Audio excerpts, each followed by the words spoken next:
धुळ्याच्या शिंदखेड्यामधील चिमठाणेमधील वसतिगृहात अल्पवयीन विद्यार्थिनीच्या विनयभंगाची धक्कादायक घटना समोर आली आहे।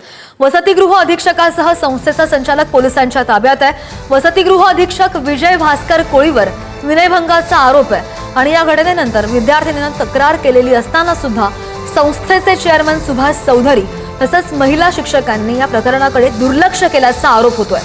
या प्रकरणाची गंभीर दखल घेत आदिवासी विकास प्रकल्प अधिकारी यांनी संस्थेची सखोल चौकशी केलेली आहे आणि या चौकशीनंतर अधीक्षकासह संस्थेचे संचालक आणि 2 महिला शिक्षिकांविरोधात पोक्सो कायदा आणि अनुसूचित जाती जमाती अत्याचार प्रतिबंधक कायद्याअंतर्गत गुन्हा दाखल करण्यात आल्याची माहिती आहे। बातमी आहे धुळ्याच्या चिमठाणेमधून। एका अल्पवयीन मुलीची छेड काढल्यावरून पोस्टेला कलम विनयभंगाचा गुन्हा दाखल झालेला असून सोबत अॅट्रॉसिटी ऍक्ट तसेच पोस्को ऍक्ट कायद्याप्रमाणे गुन्हा नोंद करण्यात आलेला आहे।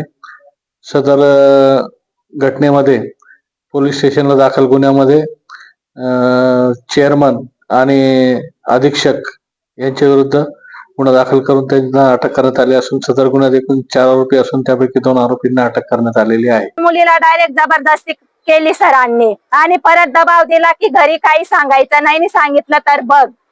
एवढे ही कंप्लेंट प्रिन्सिपल सरांकडे बी आणि चेअरमन सरांच्या कानावर बी गेली तरी सरांनी काहीच ऍक्शन घेतली नाही। शेवट मुलांनी ती ऍक्शन घेतली। प्रकल्प सरांजवळ त्यांनी मेसेज केला तेव्हा ते सरांना माहिती पडलं आणि ते सर परस्पर येऊन चौकशीला आले तेव्हा त्यांचे डोळे उघडले की आपल्या शाळेत काय झालं असं।